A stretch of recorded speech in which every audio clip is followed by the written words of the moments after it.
India plus media news में स्वागत है आप सभी का। नमस्कार, आप देख रहे हैं गुप्त न्यूज। आज के पॉडकास्ट कार्यक्रम में मीडिया से हैं IPM news, title express, Friday समाचार और गुप्त न्यूज। प्रिंट मीडिया से हैं फ्राइडे समाचार और टाइटल एक्सप्रेस। आज हमारे साथ जो मौजूद कवित्री है उनका नाम है रितु माथुर। तो चलिए उनसे बात करते हैं। रितु जी, सबसे पहले तो हमारे चैनल में आपका स्वागत है और अपने बारे में बताइए। धन्यवाद। तो मेरा नाम रितु माथुर है, जैसे कि इन्होंने बताया, और मैं आभारी हूँ मेरे जैसे नए आर्टिस्ट को ये प्लेटफॉर्म देने के लिए। मुरादाबाद से मैं बिलोंग करती हूँ, उत्तर प्रदेश से, और थोड़ा थोड़ा लिखने की कोशिश करती हूँ। तो 4 लाइन से ही शुरुआत करते हैं, आपके 4 लाइन से। ठीक है। तो ज़्यादातर मैंने मोहब्बत पे ही लिखा है। ये तो बहुत कम शायर हैं जो कि मोहब्बत को लेके चलते हैं। आजकल तो वीर रस में ज़्यादा लोग डूब गए हैं, तो आप मोहब्बत पे लिखते हैं, तो मोहब्बत से ही शुरू किया जाए। जी, एक कविता छोटी सी मैंने लिखी थी, वो सुनाती हूँ कि सुबह से शाम होने हैं कि अब फुर्सत मिली उसको। वाह वाह, मुकम्मल अब हुआ रोजा कि अब इफ्तार हो जाए। क्या बात है। तुम्हें लगता है कि ये जाति धर्मों से डरूंगी मैं? वाह वाह, चलो फिर आजमा लो, इश्क सरे बाजार हो जाए। क्या बात है। ये आंखें थक चुकी हैं राह तकते ओ दीवाने सुन, जरा चेहरा दिखा ये ना कहीं बीमार हो जाए। वाह वाह वाह। गई दर दर झुकाए सर करी मिन्नत तबीबों से, तबीब माने डॉक्टर, कि गई दर दर झुकाए सर करी मिन्नत तबीबों से कि कुछ ऐसी दवा दे दो उसे भी प्यार हो जाए। क्या बात है। धन्यवाद। तो आपका जो ये कविता लिखने का शुरुआत हुआ कब हुआ है? बचपन से या अभी फिलहाल? बचपन से, मतलब तुकबंदी कह सकते हैं, कविता तो उसको नहीं कह सकते। कि बहुत शौक था स्कूल टाइम से। मतलब मंच का मुझे अनुभव स्कूल से रहा है, 8th 7th 8th क्लास से। और जैसे स्कूल में कॉम्पिटिशन्स होते हैं तो उसमें टीचर्स के लिए, स्टूडेंट्स के लिए ऐसे तुक भिड़ाना, कविता उसको नहीं कह सकते हैं। मतलब शुरुआत वहीं से हुई? शुरुआत वहां से हुई। फिर मैंने लिखना एकदम बंद कर दिया था, मतलब बिल्कुल था कि नहीं लिखना है। उसके बाद अभी फिर से शुरू हुआ। बीच में ऐसा हुआ कि हिंदी लिटरेचर से मैंने पढ़ाई की है, और जब पढ़ लिया तो लगा कि मतलब ये जो हम लिख रहे हैं तो कूड़ा है, इसको उठा के फेंक देना चाहिए। अच्छा। मैथिली शरण गुप्त की एक लाइन मैंने सुन ली थी कि केवल मनोरंजन ही ना कवि का धर्म होना चाहिए, उसमें उचित उपदेश का भी मर्म होना चाहिए। क्या बात। और वो उपदेश मुझे मिल रहा नहीं था अपनी कविताओं में, तो फिर मैंने लिखना बंद कर दिया। फिर लगा कि चलो जो आ रहा है, जरूरी नहीं है ऐसे थोड़ा सा इश्क मोहब्बत पे ही लिख सकते हैं, तो वही लिख के आगे बढ़ाते हैं इसको। तो अभी थोड़ा समय से दोबारा से। ज्यादातर लोगों का मानना है कि मोहब्बत होने के बाद कविता लिखा जाता है। जैसे आपने कहा छोड़ दिया था फिर बाद में स्टार्ट किए। हाँ। तो ऐसा तो नहीं है कि मोहब्बत होने के बाद फिर से शुरू किए? इसके बारे में मतलब ऐसा नहीं कह सकते। मोहब्बत तो हमेशा ही होती है। आप इंसान को इंसान बना रहने के लिए दूसरे के साथ, जरूरी नहीं है कि वो एक लड़का और लड़की तक वो बात सीमित नहीं है। वो तो मतलब आपके पेरेंट्स से भी, भाई बहनों से, पेड़ पौधे, मौसम, हर किसी से हो सकती है। तो अगर आप इंसान हैं, आपके सीने में दिल धड़क रहा है, तो मोहब्बत तो होगी और तभी आप लिख पाएंगे। अगर आप प्रेम महसूस नहीं कर सकते हैं तो आप प्रेम लिखेंगे कैसे? तो आपके लिए एक कड़वा सवाल है कि मोहब्बत यदि हुआ है तो सबसे ज्यादा किससे हुआ है? सबसे ज्यादा किससे हुआ है? अच्छा, ये तो कड़वा सवाल है। लेकिन माँ से मैं कह सकती हूँ कि मुझे मेरी माँ से बहुत ज्यादा प्यार है, क्योंकि वो मेरी इंस्पिरेशन भी हैं और बहुत उन्होंने स्ट्रगल किया है लाइफ में अपनी, और हमें अच्छी लाइफ देने के लिए। एक 4 पंक्ति मैंने उनके लिए लिखी थी कि बचपन की बात है मैं छोटी सी थी, दिक्कत कभी स्कूल फीस की थी, कभी रोटी की थी। क्या बात। मन से दुखी होती थी पर चेहरे पे खुशियों का मुखौटा किया है, माँ ने मेरी भूख से समझौता किया है। क्या बात। तो बहुत उन्होंने अपनी जीवन में स्ट्रगल किया है और बहुत प्रेम मुझे उनसे है। बिल्कुल। जिंदगी क्या है?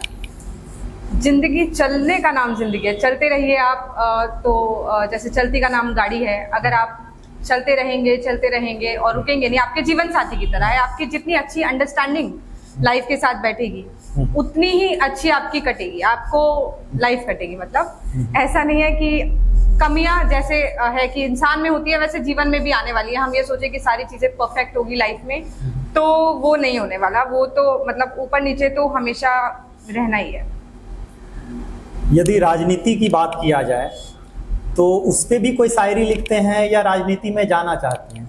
राजनीति में मैं जाना नहीं चाहती हूँ। राजनीतिज्ञों से अब मेरा थोड़ा सा ऐसे मतलब उनके लिए बुरा फील करते हैं, क्योंकि इमोशनल इंसान मुझे लगता है कि मैं हूँ, बहुत जल्दी मुझे बुरा लग जाता है अगर कुछ ज्यादा बोले कि आपने ये गलत किया, ये सही किया, ऐसे करके, और उनको तो हर टाइम ऐसे सुनने मिलता है। प्लस कई बार उन्हें गलत काम भी करने पड़ जाते हैं। एक शेर मैंने सुना था कि सरहदों पे खिंचाव है, पता करो क्या देश में चुनाव है। वाह, तो क्या बात। करते हैं, करना पड़ता है उन लोग को, और वो हर किसी के बस की बात नहीं है उतना कठोर दिल रखना, और इसलिए जाना तो कभी भी नहीं चाहूंगी। लेकिन उनसे ऐसे कोई नफरत भी नहीं है कि ये राजनेता हैं तो इनसे कोई प्रॉब्लम है, ऐसा कुछ नहीं है। तो फिर मोहब्बत पे ही एक शायरी हो जाए। मोहब्बत पे एक शायरी और हो जाए। अच्छा, मैं लिखी है मैंने। शेर से शुरुआत करती हूँ। जॉन एलियट साहब मेरे बहुत फेवरेट शायर हैं। उन्होंने लिखा है कि मुझे मौत से डर लगता है। क्या बात है। मुझे मौत से डर लगता है, हाय मैं तुझसे बिछड़ जाऊंगी। क्या बात है। तो और एक मैंने लिखी थी, वो सुनाती हूँ कि रूठ जाना फिर घंटों बात ना करना। रूठ जाना फिर घंटों बात ना करना, इश्क में ये बड़ी खता होनी चाहिए। और मैं क्यों करूं उसे आई मिस यू का मैसेज, मेरा दिल उदास है उसके बिना, ये बात उसे पता होनी चाहिए। ना बात कोई जुबां पे, ना राज कोई दिल में, सादगी इतनी भी सच्ची है क्या। ना बात कोई जुबां पे, ना राज कोई दिल में, सादगी इतनी भी सच्ची है क्या। और फिर धीरे धीरे नाराज होना ही छोड़ दिया तुमने, अब तुम ही बताओ नाराजगी इतनी भी अच्छी है क्या। साथ रहना उसके अब मुकद्दर बन गया है, कोई खूबसूरत नाम रख दूं क्या इस एहसास का। साथ रहना उसके अब मुकद्दर बन गया है, कोई खूबसूरत नाम रख दूं क्या इस एहसास का।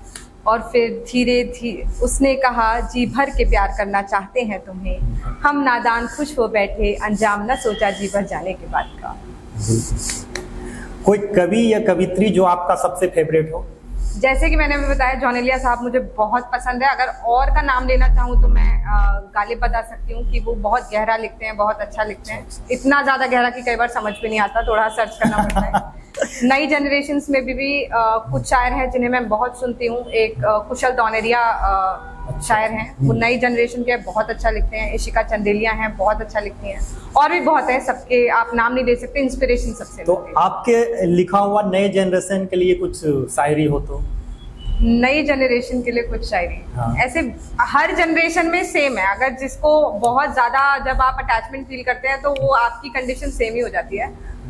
तो ऐसे कोई पर्टिकुलर नई जनरेशन के लिए तो नहीं बता सकती हूँ, लेकिन मैं अपना लिखा हुआ आपको सुना सकती हूँ अगर आप कहें तो। 1 मिनट में बताती हूँ आपको, ठीक है। एक थोड़ा सा मजहब के ऊपर मैं सुनाती हूँ कि बहुत ज्यादा हिंदू मुस्लिम की हवा चल रही है आजकल हमारे देश में बहुत ज्यादा। तो उस पे लिखा था कि मजहब को दीवार बनाकर नफरत बोई जाती है, भारत में आज विविधता की पहचान खोई जाती है। वो पी के पूछता है ना, दिखाओ कहीं ठप्पा है क्या। क्या बात। मंदिर में बैठे अल्लाह, मस्जिद में गणपति बप्पा है क्या। सवाल ये मन में है मेरे, पर पूछने से डरती हूँ, लेकिन अब तो पूछ लिया वो सुन लेंगे, तो चलो मैं मरती हूँ। फरहान और राधिका का इश्क तो प्यादा है उनकी बिसात का, नेता खूब बेचेंगे इसे कह के कि ये मामला है लव जिहाद का। क्या बात है। पड़ेगा उन्हें बिछड़ना, रोना और सिसकना, सहम सहम के रहना, अपनी बात नहीं कह सकना। नफरत करना, बिगड़ना तुम, मत आपस में खैर रखना, मजहब ही सिखाता है आपस में बैर रखना। बिल्कुल।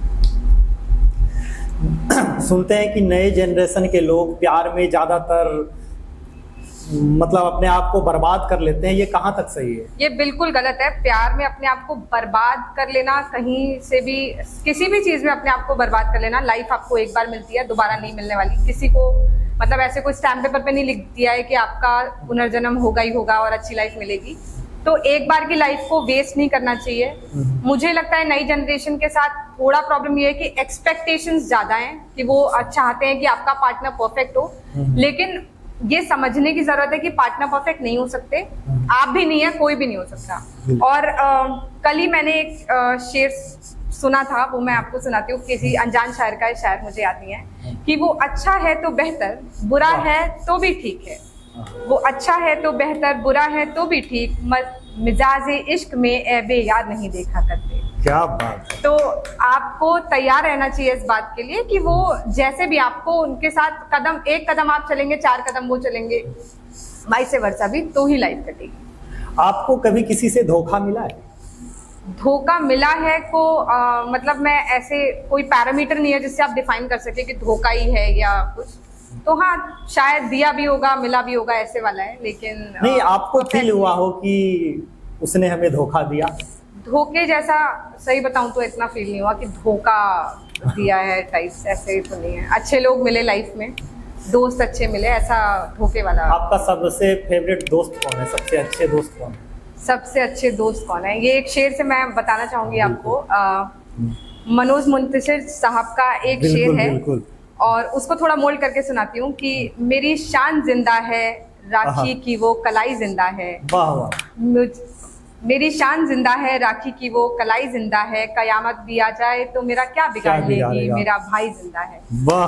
तो मेरा फेवरेट और मेरा जो सबसे अच्छा दोस्त है वो मेरा भाई है। बचपन से मतलब हम स्कूल में साथ जाते थे, सारे मतलब गलत काम सही काम सब साथ किए हैं। और मुझे याद आता है वो वाकया कि LKG क्लास में वो पढ़ता था और रोता था कि मेरी दीदी को बुला दो क्लास में। अच्छा। और जब मैं बड़ी होके दिल्ली आई अपनी थोड़ी पढ़ाई लिखाई करने, तो वो मुझे फोन पे पूछता था कि कोई दिक्कत हो तो मुझे बताना।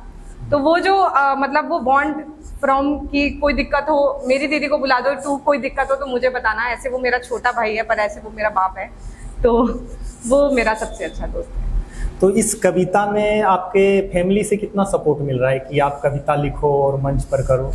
पूरा 100% सपोर्ट मिल रहा है। मतलब अभी भी ये बहुत दुख की बात है कहने के लिए, लेकिन कोई भी सक्सेसफुल लड़की के लिए, महिला के लिए, उसके घर से सपोर्ट होना, उसके भाई का, उसके पिता का, उसकी माँ का बहुत ज़रूरी है। तो अगर उनका सपोर्ट नहीं होता कि ये नहीं करना है या नहीं जाना है, तो वो बहुत गलत बात हो जाती है। लाइफ पार्टनर का सपोर्ट बहुत ज़रूरी होता है। मेरी रिसेंटली शादी तय हो गई है और जो मेरे लाइफ पार्टनर है उनको भी कोई किसी भी चीज़ से दिक्कत नहीं है, 100% सपोर्ट है हर चीज़ में कि हाँ ठीक है तुम्हें जाना है, ठीक से जाना और ये करना वो करना। तो बहुत ज़रूरी है सपोर्ट और मुझे मिल रहा है, इसके लिए मैं बहुत खुश हूँ। तो यहाँ से यदि संदेश देना हो अपने लाइफ पार्टनर को तो क्या संदेश देना चाहेंगे? अपने लाइफ पार्टनर को संदेश देना हो तो अच्छा, ये डिफिकल्ट हो गया, गलत बोल दिया मैंने, ठीक है। एक कविता मैं उनको सुनाना चाहूंगी। अरेंज मैरिज हो रही है मेरी, बिल्कुल, और अरेंज मैरिज सेटअप पे एक कविता मैंने लिखी थी। मैं सुनाती हूँ, एक सेकेंड। कि लोग सोचते हैं कि तय हो गई अब तो खत्म बात, अब तो लड़का मिल गया लड़की मिल गई, अब क्या हमें एफर्ट डालने हैं। तो उस पे लिखा है मैंने कि तुम उसे जीत तो लोगे पर खुद को हार पाओगे क्या? क्या बात है। जब कभी उदास होगी वो हाथों से अपने सजाओगे क्या?